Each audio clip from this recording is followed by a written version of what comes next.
تدبر سے کام سوچو بچارتے ہیں. جو انسان دین کے معاملے میں بالخصوص اللہ کی معرفت کے بارے میں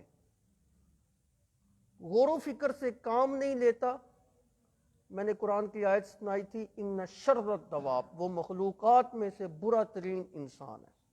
اس لیے ہر مومن بندے کو غور و فکر کرنی چاہیے. اللہ کی توحید کے اندر، اس کی الوہیت کے اندر غور و فکر کرنا، یہ عقل مندوں کا کام جو ہے نا وہ ہوتا ہے.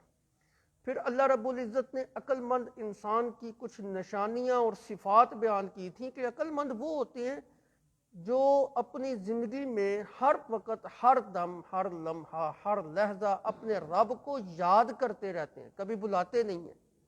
وہ کھڑے ہوں، بیٹھے ہوں، سوئے ہوئے ہوں، جاگے ہوئے ہوں، وہ ہر وقت جو ہے نا اپنے رب کو جو ہے نا وہ پہچانتے رہتے ہیں. تو یہ ہر وقت اپنے رب کو جو یاد رکھنا ہے، یہ اس بات کی دلیل ہے کہ انہوں نے اپنے رب کی معرفت کو حاصل کر دیا. اور جس وقت وہ اپنے رب کو پہچان لیتے ہیں، اپنے رب کی معرفت حاصل کر لیتے ہیں، تو پھر وہ دعائیں جو ہے نا مانگنا شروع کر دیتے ہیں. فقنا عذاب النار، اے اللہ ہمیں عذاب سے بچا لے، تیرے عذاب سے، تیرے غضب سے، تیرے غصے سے ہم کو جو ہے نا بڑا ڈر لگتا ہے. انک من تدخل النار فقد اخزیتہ، اگر تو نے ہمیں جہنم کے اندر گرا دیا، جس انسان کو تم نے جہنم کے اندر گرا دیا اس کو ذلیل و رسوا جو ہے نا وہ کر دیا. اس لیے ہمیں جو ہے نا اپنی جہنم سے اپنی پناہ کے اندر جو ہے نا وہ لے لے.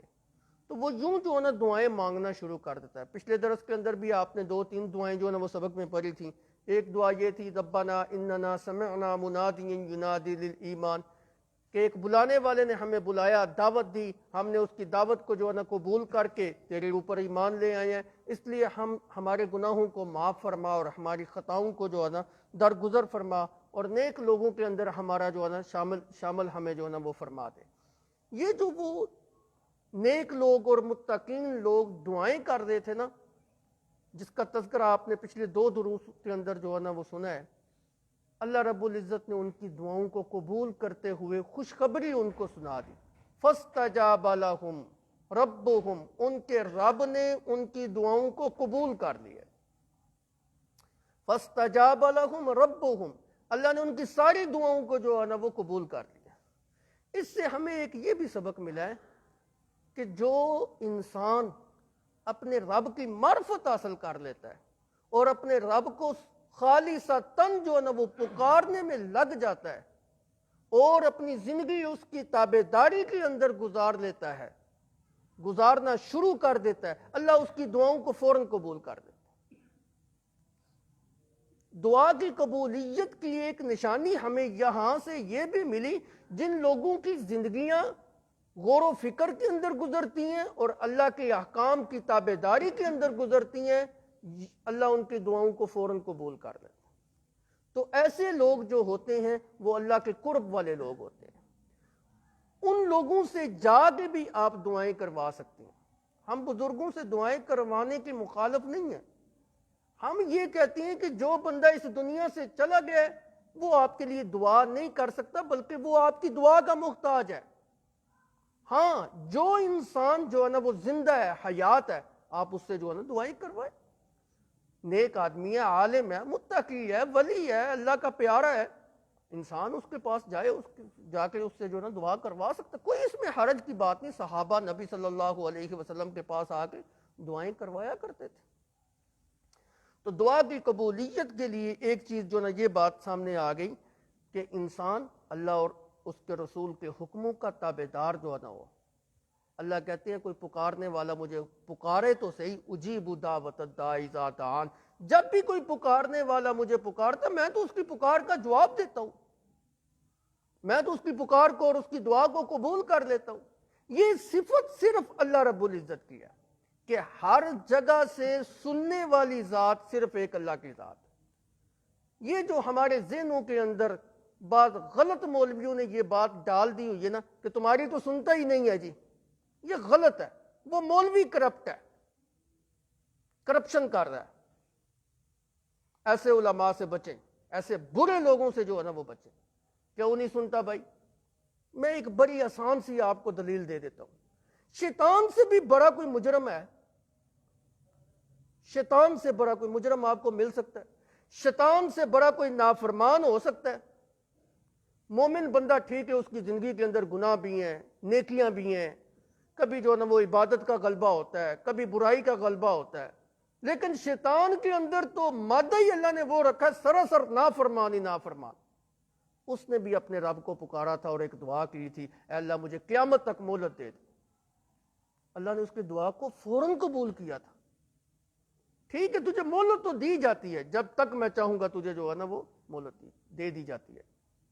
جو رب شیطان کی اور نافرمان کی دعا کو سن کے قبول کر لیتا ہے، مسلمان کی اور اپنے نیک بندے کی دعا کو قبول نہیں کرتا۔ جو مولوی یہ کہتا ہے نا کہ تمہاری نہیں سنتا اور اس کی نہیں موڑتا، وہ جھوٹ ہے، کذاب ہے، غلط ہے، اس کا نظریہ قرآن مقدس کے خلاف ہے۔ اللہ ہر کسی کی سنتا ہے۔ ہاں یہ تو ہو سکتا ہے کسی کی قبول جو نا جلدی کر لیتا ہے، کسی کی قبولیت میں تھوڑی سی تاخیر ہو جاتی ہے۔ یہ کہنا کہ سنتا ہی نہیں ہے جی، یہ تو کفری عقیدہ ہے۔ تمہاری سنتا نہیں، ان کی موڑتا نہیں، تمہاری سنتا نہیں، اس کا مطلب ہے کہ اللہ سنتا نہیں ہے۔ اللہ، حالانکہ اللہ تو کہتے ہیں انک انت السمیع الدعاء، وہ دعاؤں کا سننے والا وہی تو ہے۔ اجیب دعوت الداعی اذا دعان۔ تو یہ باتیں جو ہے نا وہ دین سے اور قرآن سے لا علمی اور جہالت کے اوپر مبنی جو ہے نا وہ باتیں۔ تو یہاں پر بھی جو ہے نا یہی بات کہی جا رہی ہے، فاستجاب لہم، اللہ رب العزت نے ان کی دعاؤں کو قبول کرتے ہوئے ان کو خوشخبریاں جو ہے نا وہ سنا دی۔ انی لا اضیع عمل عامل منکم من ذکر او انثی، خوشخبری اللہ نے ان کو سنا دی، میں تمہارے عملوں کو ضائع نہیں کروں گا۔ اللہ کسی عمل کرنے والے کے عمل کو ضائع نہیں کرتا، ہاں عمل کرنے والا مذکر ہو ہاں مونس ہو، اللہ کسی کے عمل کو جو ہے نا وہ ضائع نہیں کرتے۔ انسان جو بھی نیکی کا کام کرے نا، نماز پڑھے، روزہ رکھے، حج کرے، زکوٰۃ دے، جتنے بھی نیکی کے کام کرتا ہے، اللہ نے وہ سارے نیکی کے کام جو ہے نا سنبھال کے رکھے ہوئے، قیامت کے دن ان کا اجر جو ہے نا آپ کو دیا جائے گا۔ اگر انسان برائی کرتا ہے تو وہ برائی بھی اللہ رب العزت نے نوٹ کر کے رکھی ہوئی ہے، قیامت کے دن اس کا ورق اور اس کا رجسٹر جو ہے نا اس کے سامنے کھولا جائے گا۔ اقرأ کتابک، اپنی کتاب کو پڑھ لے، اپنے نامہ اعمال کو دیکھ لے، کہیں اس کے اندر کمی بیشی تو نہیں ہے۔ سورہ لقمان ایک بہت بڑے حکیم تھے، بعض لوگوں کا خیال ہے کہ وہ اللہ کے پیغمبر بھی تھے، لیکن پیغمبر نہیں تھے، اللہ کے ولی تھے۔ ان کے نام کے اوپر ایک سورت ہے سورہ لقمان۔ سورہ لقمان کے اندر انہوں نے اپنے بیٹے کو کچھ وصیتیں جو ہے نا وہ کی ہیں، کچھ نیک اعمال کی رغبت جو ہے نا وہ دلائی ہے۔ اس کے اندر انہوں نے ایک یہ بات بھی اپنے بیٹے کو کہی ہے، یا بنیا انہا ان تکو مثقال حبۃ من خردل فتکن فی صخرۃ او فی السماوات او فی الارض یأتی بہا اللہ ان اللہ لطیف خبیر۔ اے میرے پیارے بیٹے، اگر تو کوئی نیکی کا کام، اگر تیرے دل کے اندر رائی کے برابر بھی کوئی خیر ہے، نیکی ہے، وہ نیکی کا کام تو جو ہے نا وہ کرتا ہے، رائی کے دانے کے برابر۔ دیکھیں نا مثال کس چیز کی دی، رائی کا دانہ اتنا ہلکا ہوتا ہے کہ آپ ترازو کے اوپر رکھ دینا وہ تول میں بھی نہیں آتا۔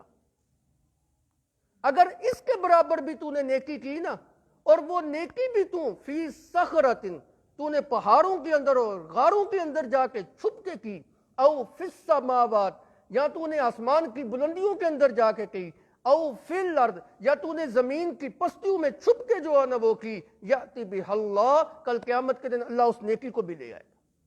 اللہ سے تو کوئی چیز چھپی ہوئی نہیں ہے، اللہ تو ہر چیز کو جانتا ہے۔ ان اللہ لطیف خبیر، اللہ تو اتنا باریک بین ہے۔ ہلکی سی ہلکی نیکی، انسان بعض اوقات ایسے کام کر جاتا ہے، نیکی کے کام ہی کر جاتا ہے، وہ اس کو بھی جو نا ہلکے درجے کا نیکی سمجھتا ہے۔ یأتی بہا اللہ، اللہ اس کو بھی لے آئیں گے۔ انسان اپنے نامہ اعمال کو دیکھ کے پریشان ہو جائے گا، یہ بھی اس میں لکھا ہوا ہے، یہ بھی اس میں درج ہے جی۔ اور بعض مفسرین نے اس کی تفسیر یہ کی ہے کہ اگر رائی کے دانے کے برابر اس نے گناہ کا کام کیا، چاہے غاروں کے اندر چھپ کے کیا، چاہے آسمان کی بلندیوں میں کیا، چاہے زمین کی پستیوں میں کیا، وہ گناہ بھی اللہ لے آئیں گے۔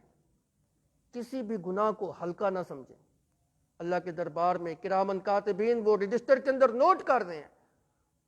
کسی بھی نیکی کو جو ہے نا وہ ایسا نہ سمجھے کہ آپ کے ذہن کے اندر تکبر آ جائے، کسی نیکی کو بڑا نہ سمجھے کہ آپ جو ہے نا وہ تکبر کے اندر جو نہ پڑ جائیں، اور کسی گناہ کو ہلکا نہ سمجھے، اگر وہ چاہے تو ہلکے گناہ پہ آپ کی پکڑ کر سکتا ہے، اگر وہ معاف کرنا چاہے تو بڑے سے بڑا معاف کر دے، اس سے کون پوچھنے والا ہے؟ یاتی بحلہ، نیکی کے کام چھپ کے کرو گے، برائی کے کام چھپ کے کرو گے، کتنا کچھ چھپو گے، اللہ سے تم چھپ بھی نہیں سکتے، وہ ہر جگہ سے آپ کو جو ہے نا وہ دیکھ رہا ہے۔ تو فرمایا انی لا اضیع عمل عامل منکم من ذکر او انثی، اللہ رب العزت جو ہے نا ہر تمہارے عمل کو جو ہے نا اس نے محفوظ رکھا ہوا ہے، تمہارا کوئی بھی عمل جو ہے نا وہ ضائع نہیں جائے گا۔ پھر نیکیوں کے اندر سب سے اونچا عمل جو ہے نا وہ اللہ کی توحید والا عمل ہے، اللہ کی معرفت کرنا، اللہ کی پہچان کرنا۔ صحابہ نے نبی صلی اللہ علیہ وسلم سے سوال کیا، یا رسول اللہ ای الاعمال افضل، سب سے بہترین اور عمدہ عمل کون سا ہے؟ آپ نے فرمایا ایمان باللہ، اللہ کی توحید کے اوپر ایمان لے کے آنا، اللہ کی وحدانیت کے اوپر جو ہے نا کامل طریقے سے ایمان لے کے آنا، یہ سب سے اونچا جو ہے نا وہ عمل ہے۔ باقی سارے عمل جو ہے نا اس سے نیچے ہیں، نماز پڑھنا، جہاد کرنا، روزہ رکھنا، حج کرنا، زکوٰۃ دینا، یہ سارے عمل جو ہے نا اس سے نیچے ہے۔ سب سے اونچا عمل جو ہے نا وہ ایمان باللہ ہے۔ اس لیے ایمان انسان کا مضبوط ہونا چاہیے، اور ایسا ہونا چاہیے کہ اللہ ہی مشکل کشا اور حاجت روا اور فریاد رس ہے، وہی میری پکاروں کو سننے والا ہے، وہی مجھے عزت اور ذلت دینے والا ہے، وہی مجھے جو ہے نا رزق دینے والا ہے، وہی مجھے اولاد کی نعمت سے بہرہ ور کرنے والا ہے۔ یہ سارے خزانے اسی کے پاس ہیں، وہی جو ہے نا زمین و آسمان اور ان کے خزانوں کا مالک ہے۔ اللہ نے کسی کو کوئی اختیار جو ہے نا وہ نہیں دے رکھا۔ ربک یخلق ما یشاء و یختار ما کان لہم الخیرہ، ان کے پاس کوئی کسی قسم کا جو ہے نا وہ اختیار نہیں۔ تو جب سارے اختیارات کا مالک وہ ہے تو عقل مند تو وہ ہوگا پھر اسی کو پکارے، اور بے وقوف وہ ہوگا جو اس کو چھوڑ کے غیروں کو پکار رہا ہے۔ اچھا، غیروں کو پکارنے والے کی بھی اللہ نے پھر جو ہے نا شرک کی جڑ جو ہے نا وہ کاٹی ہے۔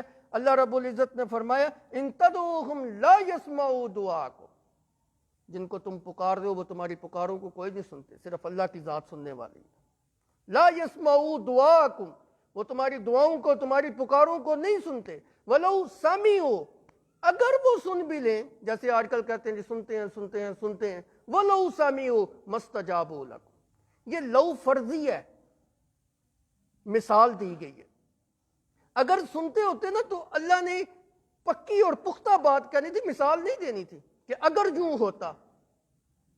جیسے قرآن کے ایک اور مقام پہ اللہ رب العزت نے فرمایا لو کان فیہما آلہۃ الا اللہ لفسدتا، اگر زمین و آسمان میں اللہ کے علاوہ کوئی اور بھی الہ ہوتا تو کیا یہ مطلب ہے کہ وہ الہ ہے جی اللہ کے علاوہ؟ نہیں، لفسدتا، تو فساد برپا ہو جاتا۔ اسی طرح یہاں پر لو فرضی ہے، مثال دی گئی کہ اگر جو ہے نا وہ سن بھی لیتے، اللہ اپنی قدرت سے ان کو سنوا بھی دیتا، مستجابوا لکم، پھر بھی انہوں نے جواب نہیں دینا تھا۔ جواب کیوں نہیں دینا تھا؟ اس لیے کہ وہ سنتا ہی نہیں ہے، انہوں نے سنا ہی نہیں ہے۔ تو جو ہستیاں ہماری دعاؤں اور پکاروں کو سن نہیں سکتی، کیا ضرورت ہے ان کو بلانے کی؟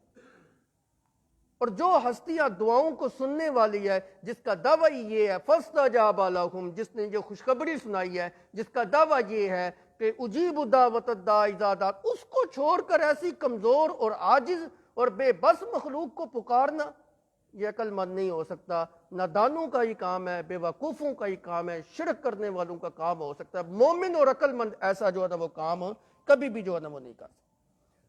عرض کر رہا تھا انی لا اضیع عمل عامل منکم من ذکر او انثی، ہاں وہ عمل کرنے والا مذکر ہو، ہاں وہ مونس ہو، اللہ رب العزت کسی کے عمل کو جو ہے نا وہ ضائع نہیں کرتے۔ اب یہاں دیکھیں نا، خاص طور پہ عورتوں کا بھی ذکر کیا گیا ہے۔ عورتوں کا ذکر کیوں کیا گیا؟ ایک روایت کے اندر آتا ہے حضرت ام المومنین حضرت ام سلمہ رضی اللہ تعالی عنہا، وہ ایک دفعہ کہنے لگی یا رسول اللہ، قرآن پاک کے اندر جو احکام ہیں مردوں کا ہی ذکر ہے، مردوں کو ہی جو ہے نا وہ یہ کام کرنے کا حکم دے، عورتوں کا کوئی مقام جو ہے نا وہ ذکر نہیں ہے۔ اور ایک روایت کے اندر یہ بات آتی ہے کہ تمام عورتیں جو ہیں وہ نبی صلی اللہ علیہ وسلم کے پاس جمع ہو کے آ گئیں، اور کہنے لگے یا رسول اللہ یہ جو مرد ہیں یہ تو نیکی میں ہم سے آگے بڑھ گئے، کبھی جہاد کرنے جا رہے ہیں، کبھی جناب حج کرنے جا رہے ہیں، کبھی نمازیں پڑھا رہے ہیں، کبھی جناب اذانیں دے رہے ہیں، کبھی اقامتیں کہہ رہے ہیں، ایسے ایسے کام کر رہے ہیں، ہم تو ان نیکی کے کاموں سے محروم ہیں، تو ہمیں تو پھر کوئی اجر نہیں، یہ تو اجر کے اندر اور ثواب کے اندر ہم سے آگے جو ہے نا وہ بڑھ گئے۔ اللہ کے پیغمبر صلی اللہ علیہ وسلم نے فرمایا نہیں ایسی بات نہیں ہے، عورتیں بھی جو ہے نا ان احکام کی مکلف ہیں۔ یہ جو قرآن پاک کے اندر مردوں کو خطاب کیا گیا، عورت جو ذات ہے نا اس کا پردہ ہے، ان کے پردے کو ملحوظ خاطر رکھتے ہوئے تغلیباً مذکر کے صیغے جو ہے نا وہ ذکر کیے گئے، وگرنہ عورتیں بھی احکام کی مکلف ہیں۔ اللہ کے پیغمبر صلی اللہ علیہ وسلم نے فرمایا ایسی بات نہیں ہے، تمہیں بھی برابر جو ہے نا اجر اور ثواب جو ہے نا وہ ملے گا۔ اس موقع کے اوپر یہ آیت مقدسہ جو ہے نا وہ نازل ہوئی، فرمایا من ذکر او انسا، وہ نیکی کا کام کوئی مذکر کرے وہ بھی جو ہے نا اجر اور ثواب کے اندر جو ہے نا وہ برابر کا شریک ہے، اور اگر کوئی عورت کرے تو اس کو بھی اسی طرح جو ہے نا اجر اور ثواب جو ہے نا وہ ملے۔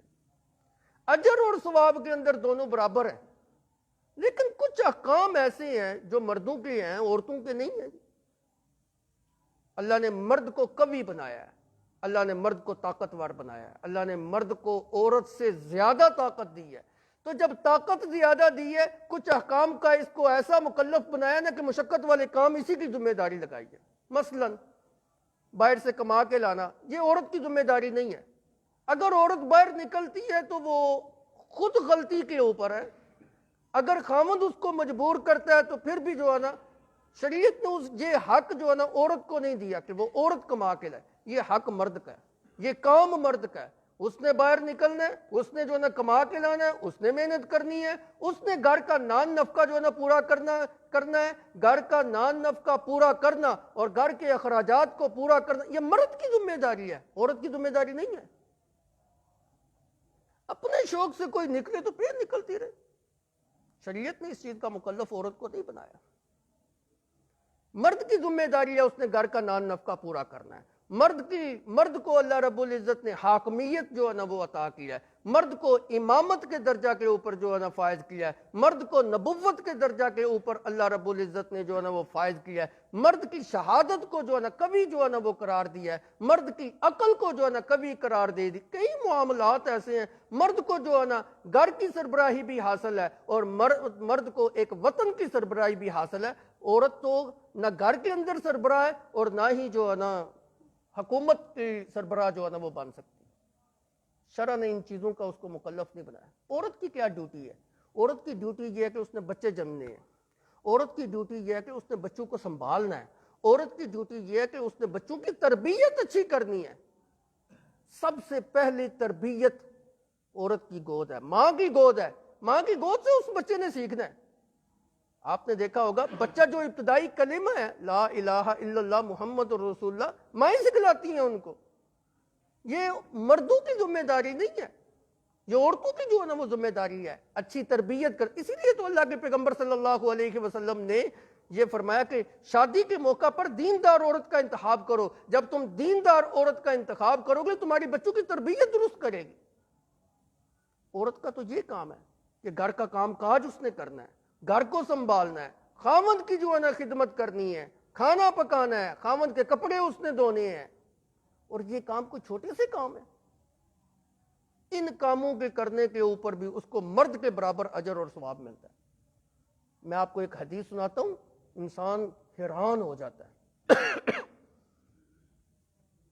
نبی صلی اللہ علیہ وسلم نے فرمایا جو عورت اللہ کی توحید کے اوپر کامل یقین رکھتی ہے، 5 وقت کی نماز پڑھتی ہے، رمضان کے روزے رکھتی ہے، بیت اللہ کا حج کرتی ہے، زکوٰۃ ادا کرتی ہے اور اپنے خامد کی خدمت میں لگی رہتی ہے، اپنے خامد کی خدمت میں لگی رہتی ہے، اللہ کے پیغمبر نے فرمایا جنت کے 8 دروازے ہیں، جس دروازے سے چاہے گی داخل ہو جائے گی۔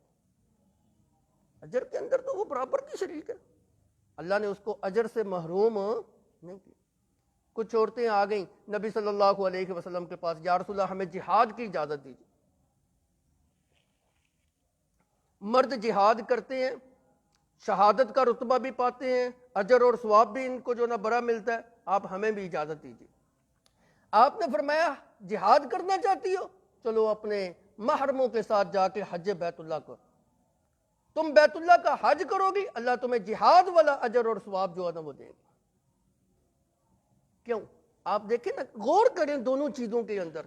جہاد کے اندر انسان اپنی بیوی کو چھوڑتا ہے، بچوں کو چھوڑتا ہے، گھر کو چھوڑتا ہے، تجارت کو چھوڑتا ہے، جائیداد کو چھوڑتا ہے، اپنے یاروں کو، دوستوں کو، احباب کو، عزیز و اقارب کو، رشتہ داروں کو، سب کچھ چھوڑ چھاڑ کے اللہ کے راستے میں نکل جاتا ہے۔ یہی ساری چیزیں جو ہے نا وہ جہاد کے اندر ہیں۔ آپ نے فرمایا پھر جہاد کے اندر مشقت ہے، تو حج کے اندر بھی اسی طرح مشقت ہے۔ حج کی مشقت کوئی کم نہیں ہے۔ جدید دور ہونے کے باوجود، جدید وسائل ہونے کے باوجود، آج بھی آپ حج کرنے کے لیے جائیں نا، آپ کو پتہ چل جائے گا کہ کتنی مشقت ہے اس عمل کے اندر، اس عبادت کے اندر۔ تو عرض کر رہا تھا، اللہ کے پیغمبر صلی اللہ علیہ وسلم نے عورتوں کا جہاد حج قرار دیا۔ اور آپ کو ایک اور روایت سناتا ہوں۔ مرد جہاد کرتا ہے نا، شہادت کا رتبہ پاتا ہے۔ اللہ کے پیغمبر صلی اللہ علیہ وسلم نے فرمایا، جو عورت بچہ جنتے ہوئے اللہ کو پیاری ہو گئی، شہادت کا رتبہ پائے گی۔ چھوٹا سا اجر ہے، بہت بڑا اجر۔ اللہ نے عورتوں کو محروم نہیں کیا اجر سے۔ جتنا مرد کو اجر ہے نیکی کے کام کرنے کا، عورتوں کو بھی اتنا ہی جو ہے نا وہ اجر ہے۔ اس لیے اللہ رب العزت نے عورتوں کا تذکرہ کیا، من ذکر او انثی، کہ خواہ وہ نیکی کرنے والے مذکر ہو، ہاں وہ جو ہے نا عورت ہو، اللہ اجر اس کو جو ہے نا برابر کا جو ہے نا وہ عطا کریں گے۔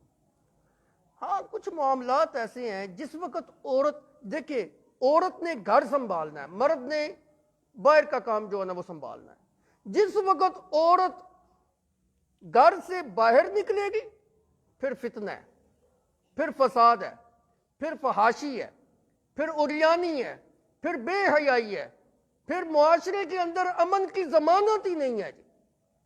جس معاشرے کی عورتیں باہر نکلتی ہیں اور جس معاشرے کی عورتیں مغربی تہذیب کے پیچھے چل کے یہ نعرہ بلند کرتی ہیں شانہ بشانہ والا، اس معاشرے کے اندر کبھی بھی امن نہیں ہو سکتا۔ آپ کے معاشرے میں امن کیوں نہیں ہے؟ سکون کیوں نہیں ہے؟ بے حیائی کیوں زیادہ؟ آئے روز کبھی اخبارات پڑھیں، کبھی آپ خبریں سن لیں، شاید ہی کوئی دن ایسا ہو اخبارات اور خبروں کے اندر آپ کو جو ہے نا زنا کے کیس نہ آپ کے سامنے آتے ہیں۔ تھانے کچہری کے اندر چلے جائیں، کیوں اتنی کثرت کے ساتھ جو ہے نا یہ کیس جو ہے نا وہ سامنے آتے ہیں؟ عورتیں مردوں کے شانہ بشانہ جب چلیں گی نا، تو جیسے مغرب کا حال ہو رہا ہے اسی طرح تمہاری ذلت اور رسوائی اسی طرح ہو۔ اللہ نے عورت کو گھر کے اندر ٹکنے کا حکم دیا ہے، کرنا فی بیوتکن ولا تبرجن تبرج الجاہلیۃ الاولی، اپنے گھر کے اندر ٹک کر اللہ کی عبادت کر۔ جس وقت تو گھر کے اندر ٹک کے جو ہے عبادت کرے گی، تیری عزت بھی محفوظ ہوگی، تیری عصمت بھی محفوظ ہوگی، میں مردوں کے برابر تجھے اجر اور ثواب عطا کروں۔ ثواب کے اندر تو کوئی کمی نہیں۔ من ذکر او انثی بعضکم من بعض، تم ایک دوسرے سے ہو، تم ایک دوسرے سے ہو۔ مرد عورتوں سے پیدا ہوئے، عورتیں مردوں سے پیدا ہوئی ہیں۔ مرد نہ ہو تو عورت بھی پیدا نہیں ہو سکتی، عورت نہ ہو تو مرد بھی پیدا نہیں ہو سکتی۔ جنس دونوں کی ایک ہے، دونوں انسان ہیں، لیکن صنف الگ الگ ہے۔ جنس ایک، صنف الگ الگ۔ تو جب صنف الگ الگ ہے تو پھر ان کے کچھ احکام بھی الگ الگ ہیں، اور جب جنس ایک ہے تو پھر اجر اور ثواب بھی دونوں کو برابر سرابر جو ہے نا وہ ملے گا۔ فالذین ہاجروا واخرجوا من دیارہم، اللہ نے کہا میں نے تمہارے کوئی بھی عمل ضائع نہیں کیے، میں نے جو ہے نا وہ سنبھال کے رکھے ہوئے ہیں۔ اب اسی مناسبت سے اللہ تعالیٰ نے جو انسان کے قیمتی ترین عمل ہے نا، بہترین عمل، اللہ نے ان کا جو ہے نا وہ تذکرہ کیا۔ فالذین ہاجروا، وہ لوگ نیکوکار لوگ، عقل مند لوگ جن کے عملوں کو میں ضائع نہیں کرتا، وہ لوگ ہیں فالذین ہاجروا، جن لوگوں نے اللہ کی دین کی خاطر ہجرت کی، اللہ کے محبت کی خاطر انہوں نے ہجرت کی۔ اس علاقے کے اندر رہ کے، اپنے وطن کے اندر رہ کے دین کے اوپر چلنا ان کے لیے نہایت ہی دشوار تھا۔ دشمن ان کو جو نا اللہ کی توحید تسلیم کرنے سے مانی جو ہے نا وہ بنا ہوا تھا، مارتا تھا، پیٹتا تھا، تشدد جو ہے نا وہ کرتا تھا۔ ان کی اپنے رب کے ساتھ محبت اس قدر تھی، انہوں نے اپنے رب کی معرفت کو اس طرح جو ہے نا وہ پا لیا تھا کہ اللہ کی محبت کی وجہ سے اللہ کی دین کو انہوں نے نہیں چھوڑا، اپنے وطن کو چھوڑ دیا، اپنے بچوں کو چھوڑ دیا، اپنی بیویوں کو چھوڑ دیا، اپنی املاک کو جو ہے نا وہ چھوڑ دیا. ہجرت انہوں نے کر لی ہے، لیکن جو ہے نا انہوں نے دین کو اور اللہ کی توحید کو جو ہے نا وہ نہیں چھوڑا. اپنے وطن کو چھوڑ کر دوسری جگہ کے اوپر جو ہے نا وہ چلے گئے. اب جب وہاں پہ ہجرت کوئی چھوٹا سا عمل ہے، بڑا قیمتی اور نہایت ہی مشکل ترین عمل ہے. اللہ کے پیغمبر صلی اللہ علیہ وسلم نے فرمایا شان الحجرت لشدید، ہجرت کا جو عمل ہے نا یہ بڑا سخت عمل ہے. انسان کو سب کچھ قربان کرنا پڑتا ہے، بیوی بچے جو ہے نا وہ چھوڑنے پڑتے ہیں. روایات میں آتا ہے جب صحابہ ہجرت کرنے لگے نا، ایک صحابی ہجرت کرنے لگے، وہ بیوی کو بھی ساتھ لے کے جب چلنے لگے نا تو سسرالیوں نے اپنی بیٹی کو روک لیا. بھائی تم نے جانا ہے تو جاؤ، یہ تو ہماری بیٹی ہے، ہم اس کو تیرے ساتھ نہیں جانے دیں گے. اب اس صحابی نے یہ نہیں دیکھا کہ میری بیوی ادھر جا رہی ہے، چلو میں بھی جو نا ادھر رہتا ہوں، بیوی اکیلی کیسے رہے گی. بیوی کو چھوڑ دیا ہے، اللہ کی توحید کی خاطر جو نا ہجرت کر کے وہاں پہ چلے. ایک روایت میں آتا ہے ایک صحابیہ ہجرت کرنے لگی، ان کے ساتھ ایک چھوٹا سا معصوم بچہ، دودھ پیتا بچہ. اس کے سسرالیوں نے اس بچے کو اس سے چھین لیا. بھائی اس کا تعلق تو ہمارے قبیلے کے ساتھ ہے، ظاہر بات ہے جو بچہ ہوگا اس کی نسبت جو نا باپ کی طرف اور باپ کے خاندان کی طرف ہوگی. اب معصوم بچے کو چھوڑنا ماں کے لیے آسان کام ہے. اس عورت نے یہ نہیں دیکھا، اس صحابیہ نے یہ نہیں دیکھا، بچے کو چھوڑ دیا، بچے کی قربانی دے دی ہے، لیکن ہجرت کر کے نبی صلی اللہ علیہ وسلم کے پاس جو ہے نا وہ چلی. یہ کوئی چھوٹی سا عمل نہیں ہے، اس کے لیے بیویوں کو چھوڑنا پڑتا ہے، خاندوں کو چھوڑنا پڑتا ہے، بچوں کو قربان کرنا پڑتا ہے، اپنی جدادوں کو جو ہے نا وہ چھوڑنا پڑتا ہے، اپنے مال اور اسباب کو جو ہے نا وہ چھوڑنا پڑتا ہے. وَأُخْرِجُوا مِن دِيَارِهِمْ، اور ان کو گھروں سے نکلنے کے اوپر مشرکین نے اور ان کے دشمنوں نے ان کو مجبور جو ہے نا وہ کر دیا تھا، اور طرح طرح کی جو ہے نا ان کو اذیتیں جو ہے نا وہ دی تھی، ان کے مال اسباب جو ہے نا وہ روک لیے تھے، بیوی بچوں کو جو ہے نا وہ روک لیا تھا. یہ اس لیے اللہ رب العزت کو بڑا، پھر دیکھیں نا اجر بھی اللہ نے کیسا دیا، کوئی چھوٹا سا اجر تو نہیں نا. الہجرت یہدم ما کان قبلہا، ہجرت ایک ایسا عمل ہے کہ اس ہجرت کرنے سے پہلے انسان سے جتنے گناہ سرزد ہوئے تھے اللہ نے سارے گناہ معاف کر. چھوٹا سا عمل تو نہیں نا، اللہ کا محبوب ترین جو ہے نا وہ عمل تھا. پھر آپ دیکھیں اس میں سختی کتنی ہے. ہجرت کر کے جس علاقے کے اندر انسان جاتا ہے وہاں نیا ماحول ہے، نئے لوگ ہیں، کوئی جاننے والا نہیں، کوئی پہچاننے والا نہیں، نئی آب و ہوا ہے. بعض اوقات پانی موافق نہیں آتا، بعض اوقات آب و ہوا موافق نہیں آتی. صحابہ جس وقت مدینہ کی طرف ہجرت کر کے تشریف لے گئے تھے، ادھر جا کے ان کے پیٹ خراب ہو گئے تھے، بیمار پڑ گئے تھے. شروع کے اندر مدینہ کی آب و ہوا جو ہے نا وہ کوئی اتنی اچھی نہیں تھی. یہی وجہ ہے کہ مدینہ کا پرانا نام جو ہے نا یثرب تھا. یثرب کا کیا مطلب ہے؟ بیماریوں کا گھر. بندے اس کو بیماریوں کا گھر کہا کرتے تھے. یہ تو میرے نبی صلی اللہ علیہ وسلم کا معجزہ ہے کہ آپ جس وقت اس علاقے کے اندر تشریف لے کے گئے، اللہ نے اس کی آب و ہوا ایسی بہترین بنا دی، اب جناب خوشگوار محسوس ہوتی ہے. روئے زمین کے خطے کی کسی جگہ کے اوپر اتنی خوبصورت آب و ہوا نہیں ہے جتنی خوبصورت اس وقت مدینہ المنورہ کی ہے. لیکن پہلے کیا کیفیت تھی؟ بیماریوں کا گھر تھا. میرے نبی صلی اللہ علیہ وسلم کو یہ معجزہ عطا ہوا کہ جس زمین کے اوپر آپ کے قدم لگے وہ جگہ بھی کتنی خوبصورت جو ہے نا وہ پانی. تو نیا ماحول ہو، نئی آب و ہوا ہو، نیا پانی ہو، بعض اوقات نہیں موافق آتا، لیکن ان لوگوں نے اس چیز کو نہیں دیکھا اور اللہ کی محبت کی خاطر جو ہے نا وہ ہجرت کی. اللہ نے ان کے پچھلے سارے گناہ کو معاف کر دیا. لیکن یاد رکھنا ہجرت ہو اللہ اور اس کے رسول کے لیے. اگر اللہ اور اس کے رسول کے لیے نہیں، دنیاوی مفاد کے لیے، تو پھر اللہ اور اس کے رسول کے اللہ کے ہاں اس کا کوئی اجر اور ثواب نہیں. جیسے حدیث مبارکہ کے اندر آتا ہے ایک بندہ جو ہے نا وہ ایک عورت کی خاطر ہجرت اس نے کی. وہ ایک عورت سے مکے کے اندر نکاح کرنا چاہتا تھا. عورت نے شرط لگا دی اگر تو مجھے پانا چاہتا ہے تو مدینہ کی طرف ہجرت کر کے ادھر آ جا، میں تیرے ساتھ نکاح کروں. اب وہ عورت کی محبت کی خاطر ہجرت کر کے وہاں پہ جو ہے نا وہ چلا گیا. نکاح تو ہو گیا. اللہ کے پیغمبر صلی اللہ علیہ وسلم کو جس وقت پتا چلا تو آپ نے فرمایا فمن کانت ہجرتہ، إلى الله ورسوله فهجرته إلى الله ورسوله فمن كانت هجرته إلى الدنيا يصيبها أو امرأة يتزوجها فهجرته إلى ما هاجر إليه. جس انسان نے اللہ اور اس کے رسول کے لیے ہجرت کی اس نے واقعتاً اللہ اور اس کے رسول کے لیے ہجرت کی. جس نے دنیا کا مال و اسباب پانے کے لیے ہجرت کی وہ دنیا کے لیے تو ہجرت ہے, اللہ سے اس کو کوئی اجر نہیں ملے گا. جس نے کسی عورت سے نکاح کرنے کے لیے ہجرت کی عورت کو تو پا لے گا, اللہ سے کوئی اس کو اجر اور ثواب نہیں ملے گا. تو عرض کر رہا تھا یہ بہت قیمتی جو ہے نا عمل ہے, اللہ کا محبوب ترین عمل ہے. وَعُوذُوا فِي سَبِيلِ, پھر یہ لوگ ایسے تھے جو میرے رستے کے اندر ستائے گئے, ان کو جو ہے نا تکلیفیں دی گئی, ان کو تشدد جو ہے نا ان کے اوپر کیا گیا, ان کے بچے جو ہے نا وہ چھین لیے گئے, ان کو زخمی کیا گیا, مار کٹائی ان سے جو ہے نا کی گئی, تپتی ریت کے اوپر ان کو لٹایا گیا, کوئلوں کے اوپر ان کو جو ہے نا وہ لٹایا گیا. ان لوگوں نے یہ ساری سختیاں میری خاطر جو ہے نا برداشت کی ہیں. اللہ کہتے ہیں اجر دیکھو نا, پھر میں نے ان کے سارے گناہ معاف فرما. وقاتلوا وقتلوا, حتیٰ کہ یہ میری محبت کی خاطر لڑے بھی اور قتلوا, میدان جہاد کے اندر جو ہے نا شہادت کا رتبہ بھی جو ہے نا انہوں نے پایا. شہادت کا رتبہ کوئی چھوٹا سا رتبہ ہے. نبی صلی اللہ علیہ وسلم نے فرمایا جس انسان نے میدان جہاد کے اندر قتال کرتے ہوئے شہادت کا رتبہ پایا ہے, اس کے خون کا جب پہلا قطرہ زمین کے اوپر ابھی گرتا نہیں, اللہ اس کے لیے معافیاں جو ہے نا فرما دیتا.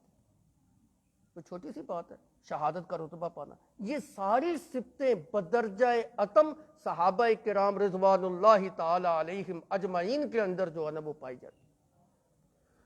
وقاتلوا وقتلوا, جب اتنے بڑے بڑے اللہ کے محبوب ترین عمل جو ہے نا سامنے آئے تو اللہ کہتے ہیں میں ان عملوں کو کیسے ضائع کر سکتا ہوں.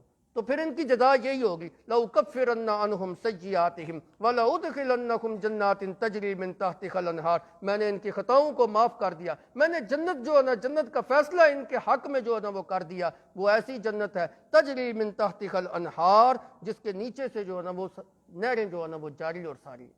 اللہ نے یہ ان صفات والے لوگوں کے لیے وہ جنت جو ہے نا وہ تیار کر رکھی. ایک روایت کے اندر آتا ہے, ایک صحابی آتا ہے, یا رسول اللہ اگر میں میدان جہاد کے اندر جا کے لڑائی کروں اور مارا جاؤں کیا میرے بھی پچھلے سارے گناہ معاف ہو جائیں گے؟ آپ نے فرمایا ہاں تیرے بھی گناہ معاف ہو جائیں گے. اب وہ بندہ تیار ہو گیا جی, میدان جہاد کے اندر لڑنے کے لیے جب جانے لگا نا, اللہ کے پیغمبر نے پیچھے سے بلایا.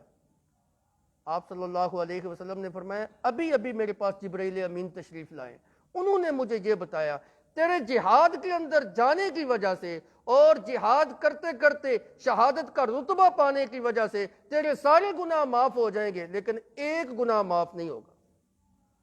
وہ کون سا ہے؟ قرض جو تو نے, مطلب یہ کہ حقوق العباد معاف نہیں ہوگا.